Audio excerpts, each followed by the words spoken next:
cabin wasn't supposed to exist. At least that's what Daniel Mercer thought as his car crawled along the forest road, headlights cutting through thick fog like dull knives. His GPS had stopped working 20 minutes ago.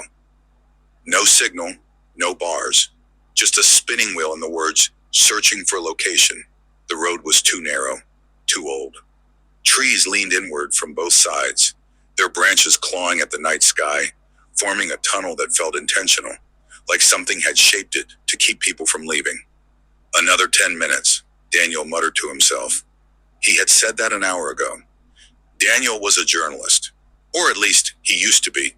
These days he chased stories no one else wanted, the ones buried in missing persons reports, police files marked closed, and rumors people laughed off as superstition. This one had come from an email. There is a cabin in Black Pine Forest. People who stay there don't come back the same. Some don't come back at all. Attached were 5 missing persons reports, all connected to the same coordinates, and all officially ruled voluntary disappearance. The fog thickened. Then, suddenly, the road ended. Daniel slammed the brakes. The car skidded to a stop just inches from a wooden gate that hadn't appeared on any map. A hand-painted sign hung crookedly from it. Private property, no trespassing. Behind the gate, barely visible through the fog, stood the cabin. It was wrong in a way Daniel couldn't immediately explain. Not abandoned, not decaying, just waiting. The wood looked recently treated. The windows were clean.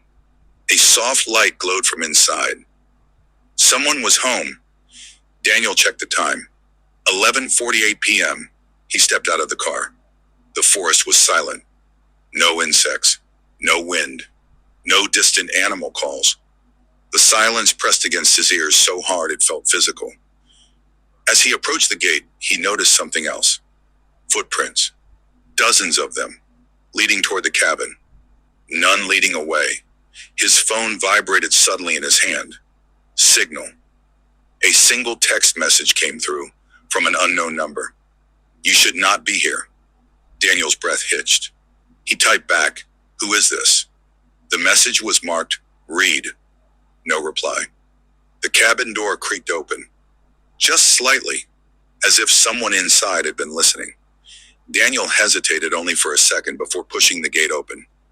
The metal hinge screamed loudly, the sound echoing unnaturally far into the woods. The front porch light flickered on. The cabin smelled warm when he stepped inside. Not musty, not old, like burning wood, like cooked food, like people had lived here recently. "Hello," Daniel called out. No answer. The door behind him shut on its own. "Come," the lock clicked. Daniel turned slowly. "Okay," he whispered. "That's new." The interior was small but carefully maintained. A couch, a fireplace, a dining table set for 4. 4 plates, 4 cups, all clean. On the wall above the fireplace hung framed photographs. Daniel stepped closer. They were missing persons photos. The same faces from the reports. But here they were smiling. Alive, happy, and recent. A journal lay open on the coffee table. The last entry was written in shaky handwriting. Day 3. We hear footsteps at night. No one is ever there. The cabin doesn't like when we talk about leaving. A loud knock came from upstairs. One knock. Slow. Deliberate. Daniel's heart pounded. "There's no second floor," he whispered. Another knock. Closer. From inside the walls. The fireplace flared suddenly, flames twisting upward unnaturally high.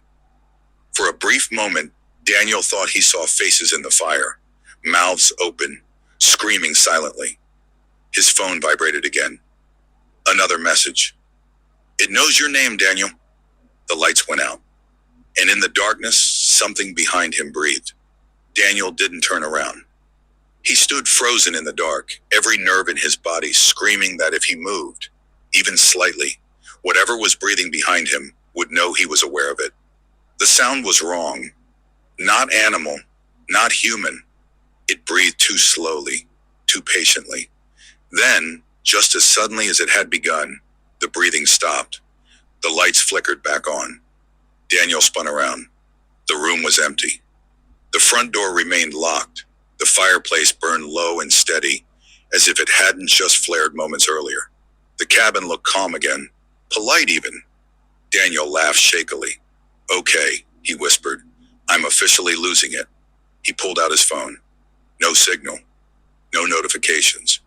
The text messages were gone. All of them, as if they had never existed. He moved toward the coffee table and picked up the journal again. The pages felt warm, recently touched. Footsteps creaked upstairs. Daniel's stomach twisted. "There is no upstairs," he reminded himself aloud.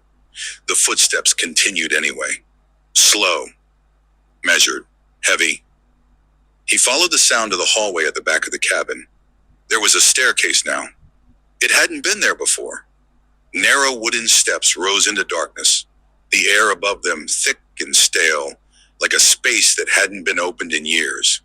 At the base of the stairs, a handwritten note was nailed into the wall. "Read this before you go up." Daniel swallowed and read. The rules. Do not go outside after dark.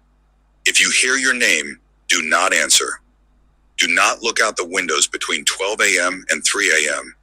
If the cabin rearranges itself, pretend it hasn't. Never let it know you want to leave.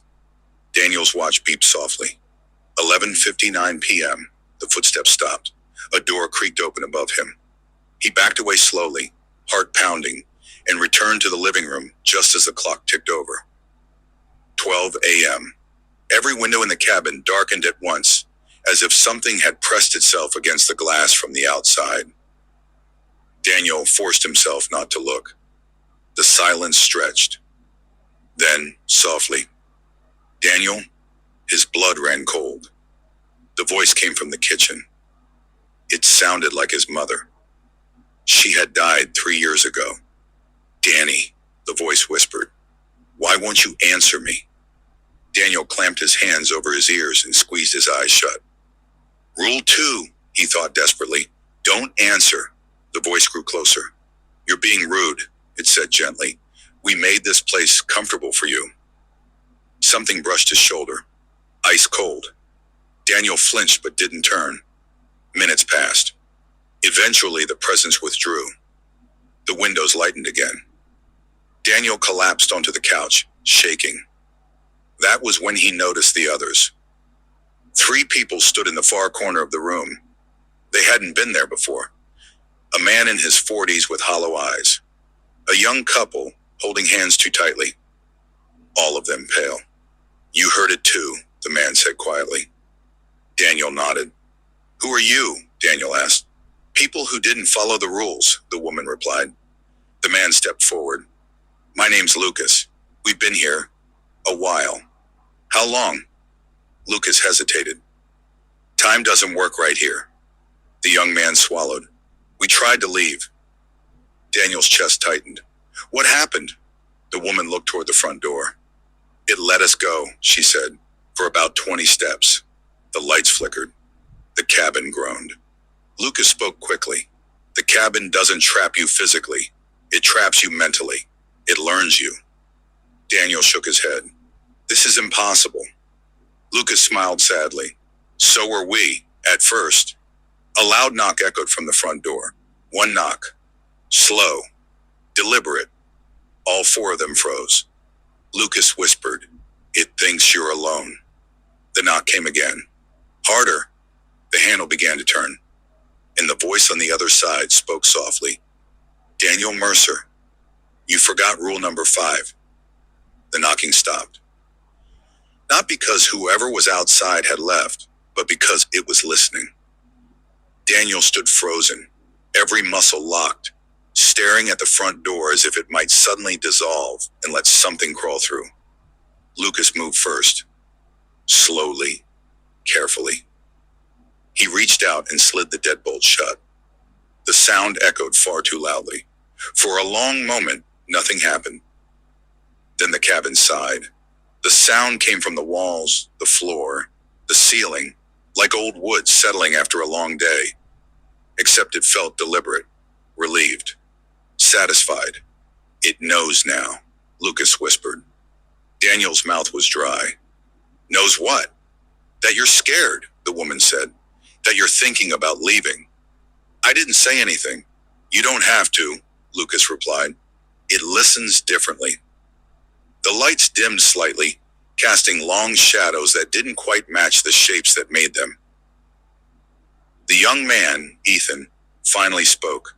It'll start with memories next, Daniel frowned. What do you mean? Ethan didn't answer.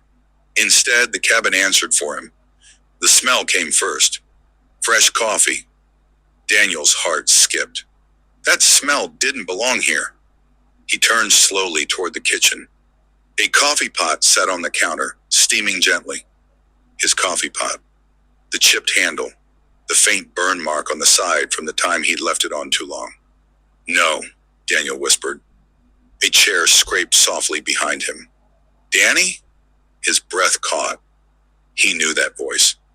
He hadn't heard it since the hospital. He turned. His sister, Megan, sat at the dining table. Alive. Healthy. Wearing the yellow sweater she'd owned in college. You look awful, she said gently. Are you sleeping? Daniel staggered backward. You're dead, he said hoarsely. Megan smiled sadly.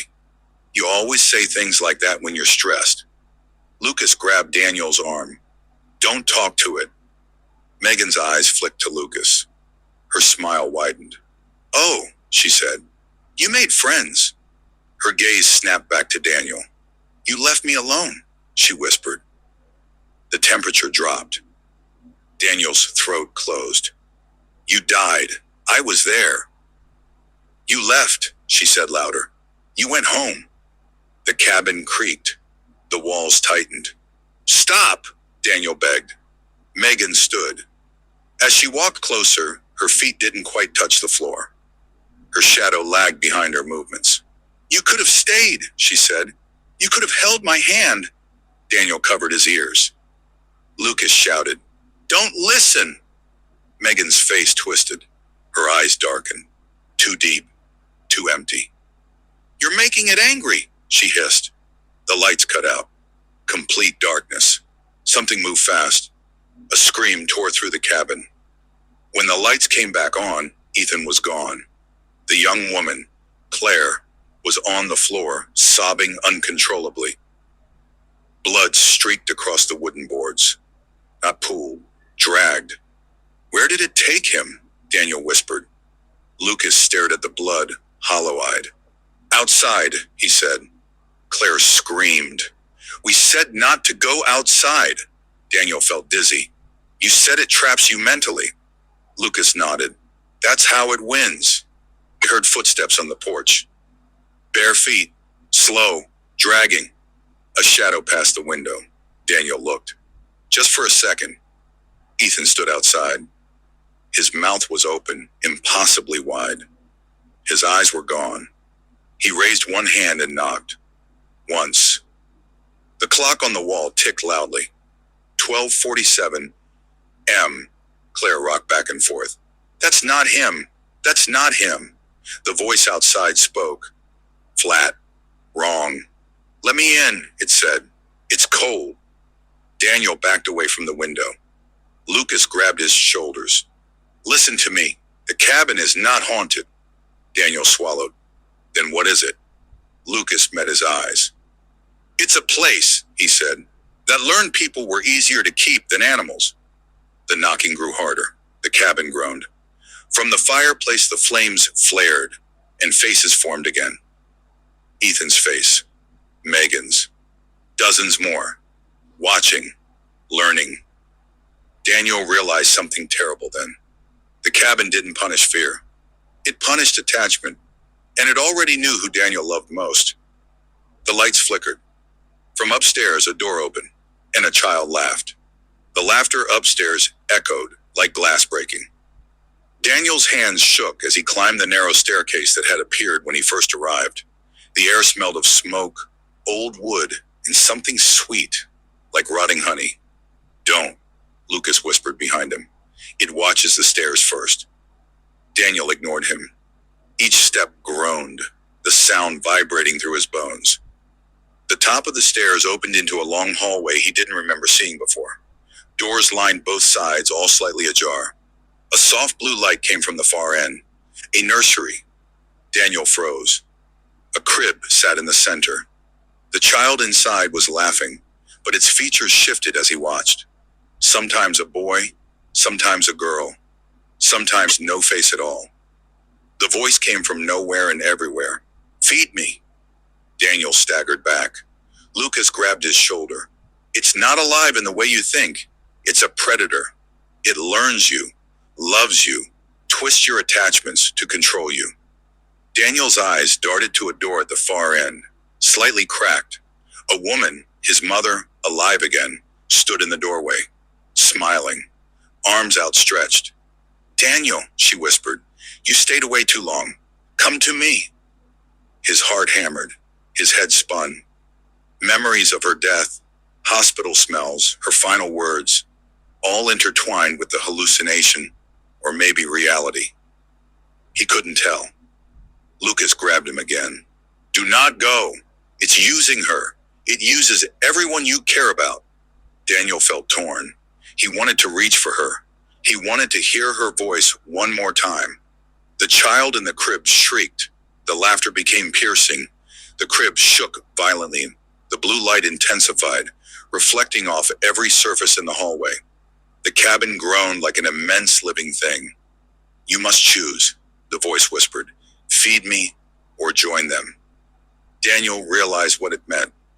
The cabin needed care, attention, presence. It fed on human attachment, the things that made people stay, made people return, made them fragile. Those who refused were taken upstairs, or worse, replaced. A shadow fell across the hallway. The faces in the walls, Ethan, Megan, others, pressed closer. Their mouths opened in silent screams. Daniel felt paralysis. Sweat ran down his back. I can't," he whispered. "Yes, you can," Lucas said, voice shaking. "If you refuse, it takes more than your sanity. It takes your life, and worse." He trailed off. The crib levitated slightly. The child's features twisted into something terrifying, a mask of every missing person who had stayed here before. Daniel knew then that the cabin was an ecosystem of fear, attachment, and memory. Each person it trapped became part of its cycle. The walls remembered, the floors remembered, the air itself remembered. The mother in the doorway stepped closer. Her hand brushed his arm. His body tensed. Daniel screamed, trying to fight the pull. Lucas shouted, "It won't let you leave until you feed it." Feed it. He understood. He had to give attention, presence, care, or be devoured by the cabin's will. The walls pulsed. The hallway elongated. Doors multiplied endlessly. Daniel fell to his knees, mind spinning. I'll do it," he whispered. The child shrieked. The mother smiled. The crib lowered gently to the floor. The hallway stopped stretching. The lights dimmed to normal. Daniel looked around. Everything seemed calm. Lucas exhaled. It's satisfied, for now, but it remembers, and it waits. Daniel understood. The cabin didn't just trap you physically, it trapped everything you loved, and it demanded tribute in time, presence, and care. Refuse, and the price was unimaginable. He sat on the floor, trembling. The crib's child began to giggle softly again. Daniel Mercer realized in that moment that he might never leave. And if he did, the cabin would follow him, feeding silently on his fear, his love, and his guilt. Daniel didn't sleep that night. He sat in the nursery, hands wrapped around his knees, listening to the child's laughter. It echoed through the hallway and up the staircase that hadn't existed earlier. Each floorboard creaked with the weight of unseen feet. The walls whispered faintly with the voices of those who had come before him. Ethan, Megan, countless others, reminding him, accusing him, taunting him. Lucas leaned against the wall, pale and exhausted. "I told you," he whispered. "It always wins. Eventually you either feed it or become part of it." Daniel shivered. "I don't understand. How do you..." Survive. Lucas's eyes were hollow. We don't. Not really. We just participate. We feed it enough to delay the end. It's only mercy in small doses. The child in the crib began to float again. Its features shifted. Sometimes his sister, sometimes the missing journalist whose stories Daniel had read on the plane ride here. Each face smiled, screamed, and stared at him all at once. A soft knock echoed from the front door. One knock, two knocks. The cabin had learned his name. The mother appeared again, her eyes gentle, beckoning. Daniel's throat tightened. I can't leave. Yes, Lucas said. You already chose the moment you stepped inside. The cabin's walls pulsed. Daniel could feel the memories of every person it had trapped pressing into him. Their fears, their regrets, their endless waiting. You feed it, the mother whispered, or you join them. Daniel staggered forward, mind racing.